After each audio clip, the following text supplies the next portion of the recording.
হাবিবুল সাহেব, আপনাকে প্রথমেই আমাদের সংবাদ মাধ্যমের তরফ থেকে স্বাগত জানাচ্ছি। দুটো ভাঙার অর্ডার আছেই এবং ভাঙা হবে। একটা ডেট, পুলিশ ডেট দিলে ভাঙা হবে এবং কাজও চলছে, ইলিগাল কনস্ট্রাকশন তো কাজ চলছে। আচ্ছা স্যার, আপনাদের মল্লে চলে এসে মুখ্যমন্ত্রী যত সুবিধা দিচ্ছেন স্বাস্থ্য সাথী তার সব সত্ত্বেও রকম সুবিধা মোটামুটি মমতা বন্দ্যোপাধ্যায়, মাননীয় মুখ্যমন্ত্রী মমতা বন্দ্যোপাধ্যায়ের যে পর্টল ইয়ে আছে, মানে প্রকল্প আছে, প্রত্যেকটা প্রকল্পে মানুষ উপকৃত হচ্ছে এবং সবাই প্রকল্পগুলোর সুবিধা করছে।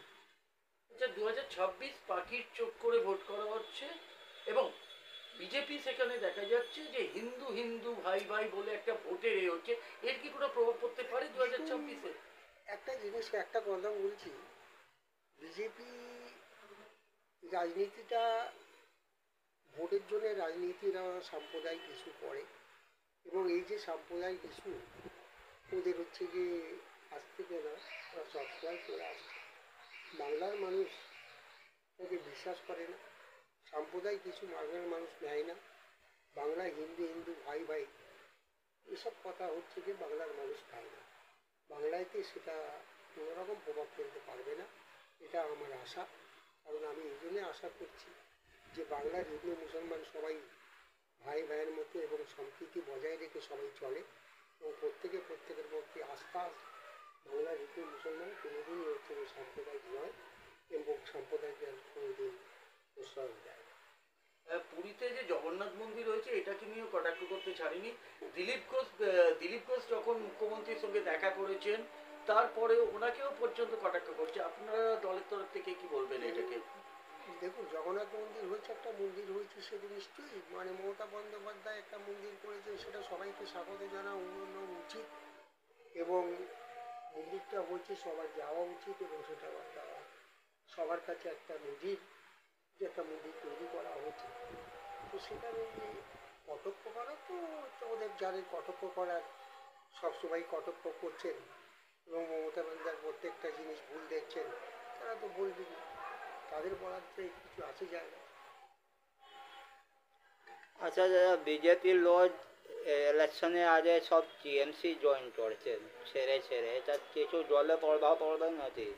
বিজেপির লোক দলে দলে যোগদান করেছেন এবং বিজেপি তো বলে পশ্চিমবঙ্গে তেমন কিছু নেই, কিছুটা হচ্ছে যে দক্ষিণের দিকটা, দক্ষিণবঙ্গের সাইডটা মানে যেটাকে বলে মানে আপনার দার্জিলিং, দিনাজপুর, তো মানে এই সাইডটা এবং উত্তর 24 পরগনার কিছুটা অংশ এবং সেই জায়গায় বিজেপি একটুখানি হয়তো কিছু পালে হাওয়া পেয়েছিল এবং যেখানে বেশিরভাগ হচ্ছে গিয়ে মানুষ যারা বাংলাভাষী নয়, সেখানে হিন্দি ভাষীর লোক যারা, সেখানে একটু প্রভাব ফেলেছিল। আবার আশা করি বছর থেকে সেরকম প্রভাব পড়বে না। আচ্ছা স্যার, আর সিপিএম আর কংগ্রেস বলছে বিজেপি আর টিএমসির সঙ্গে কিছু সেটিং আছে সবসময়, এটা বলে নিয়ে ওরা বলবেন, সব বলার দরকার, যাদের মুখ আছে তারা বলছে। একমাত্র বিজেপির বিরুদ্ধে যা কিছু বলার মমতা বন্দ্যোপাধ্যায় ছাড়া ভারতবর্ষের কম লোকই বলেন, কমই নেতা, বিরোধী নেতারা বলেন। মমতা বন্দ্যোপাধ্যায় যা বিজেপিকে আক্রমণ করেন, মমতা বন্দ্যোপাধ্যায় সরাসরি আক্রমণ করেন এবং বলেন এবং সেটা ও মানে যাদের কংগ্রেসের কথা বলছেন আর আপনি সিপিএম সিপিএমের কথা বলছেন, যাদের বর্তমানে যাদের 1% ভোট, যাদের ভোটই হচ্ছে কি বোধ হয় মাইনাসে নেমে আসবে, মাইনাস হয়তো মানে 0.1% হতে পারে, এরকম হতে পারে 0.21% ভোট থেকে যাবে। তাদের কি বললো, তাদের কথাতে আর তো মানুষ বিশ্বাস করবে? আচ্ছা স্যার, বর্ষাকাল আসছে, তো আপনি মল্লিকপুর ওয়াসিতে কি বলবেন?